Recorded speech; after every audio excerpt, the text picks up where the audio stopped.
Hello, this is Bill Wikstrom talking about pop music.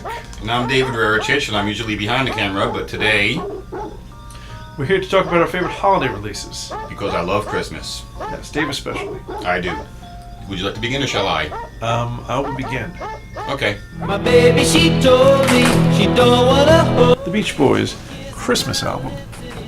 The Beach Boys' Christmas album was released just in time for the Christmas holiday season on November 9th, 1964. The album was undoubtedly conceived as a result of Capitol's persistent pressure for product from the band for the holiday season, but it was perhaps inspired by Phil Spector's A Christmas Gift for You, which Brian Wilson has stated is his all-time favorite recording. So, how did the Boys of Summer from Hawthorne, California fare on a recording of Christmas music? Exceptionally well. The record was split into two conceptual sides. Side 1 is the pop side for the teens, and features the band on all instruments, while Side 2 is the traditional side for the adults. Side 2 was arranged and orchestrated by Dick Reynolds, whose work with the four freshmen Wilson was a fan.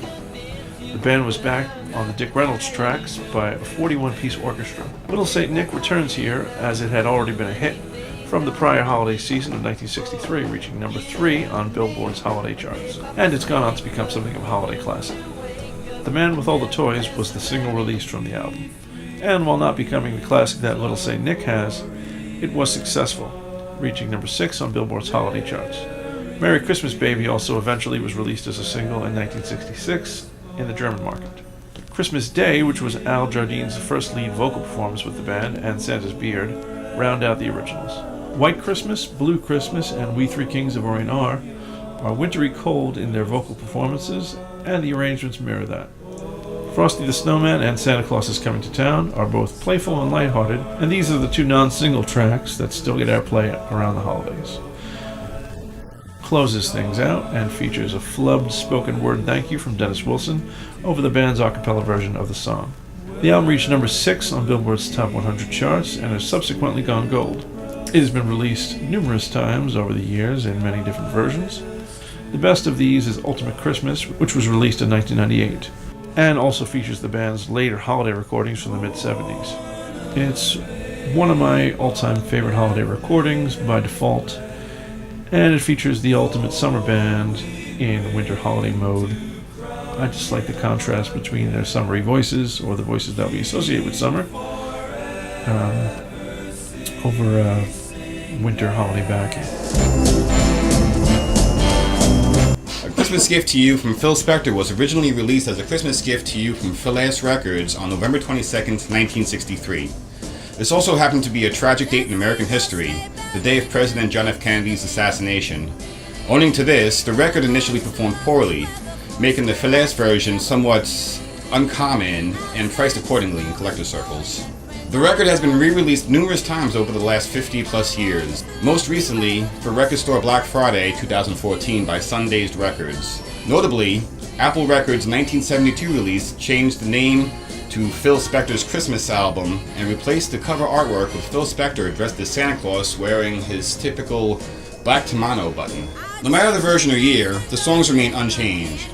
This is fortunate because you'll be hard-pressed to find a more perfect album, Christmas or otherwise. Spector utilized his stable of Phileas Records artists, Bobby Sox, the Ronettes, the Crystals, and Darlene Love, along with his densely layered wall of sound to breathe new life into traditional Christmas songs such as Frosty the Snowman, I Saw Mommy Kissing Santa Claus, White Christmas, and my two personal favorites, Marshmallow World and Sleigh Ride. There are no lulls to be found in any of these 13 selections, even with the final track, Silent Night, being more of a spoken word dedication and thanks from Phil Spector rather than an actual song. Despite his current situations and stories of his downright horrifying psychotic behavior, Phil Spector sure did craft some masterpieces in his heyday. You need no further proof beyond this album. Many of his tracks are still a staple of holiday radio playlists, and the arrangements found herein have inspired newer generations of Christmas songs. It's no wonder that Rolling Stone named it one of their top 500 albums of all time, and a personal favorite of the Beach Boys' Brian Wilson. It happens to be a favorite of mine, too. It's widely available, so I highly recommend picking it up and playing it at your next holiday shindig, or wingding if you will. Christmas is upon us now. It's summer. Red Kross, Supersonic Christmas. Red Kross are Hawthorne, California's other favorite Sons of Summer. Super Sunny Christmas is perhaps my favorite holiday single. It was recorded shortly after lead guitarist Robin Hecker left the band after the Third Eye Tour in 1991. It was released only in Australia on insipid vinyl and came out on black, red, and green vinyl. It features then Red Kross keyboardist Jerry Finelli on the picture sleeve. The song hasn't made too many appearances anywhere. It's on Vinyl Juices, which is a compilation on Insipid Records, and Rodney Bingenheimer's Santa's Got a GTO, Rodney on the Rock's favorite Xmas songs. The B-side is the non-holiday Huge Wonder, which was re-recorded for the band's Phase Shifter album, and this is the superior version of the two. A Very Special Christmas, released in 1987 on A&M Records, was the first in what eventually would become a series of Christmas compilations. Producer Jimmy Iovine originally conceived this album as a tribute to his late father. It was his wife Vicky who convinced him to use this album's proceeds to benefit the Special Olympics, an organization of which he was a volunteer.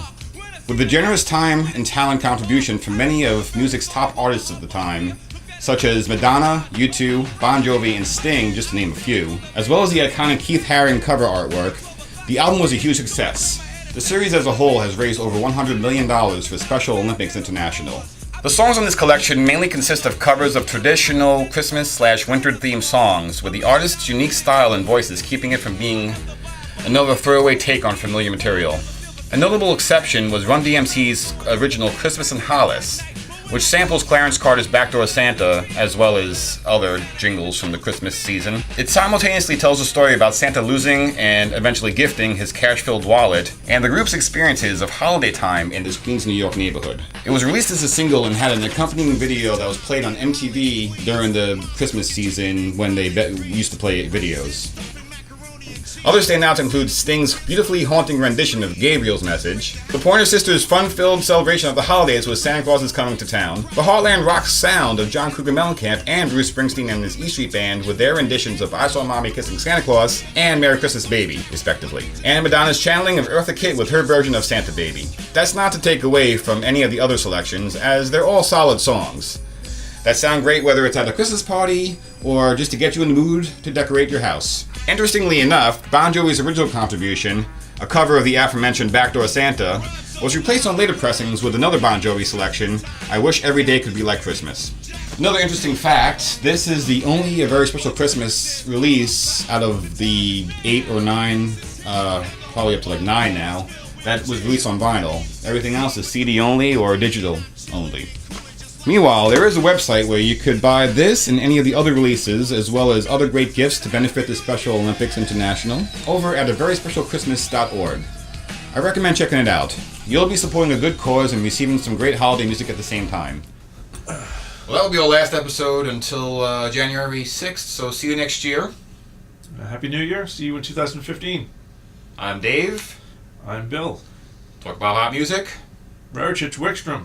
Vinyl Views. Segment. The end. Period. Full stop. And that's it. Christmas, have a Merry Christmas.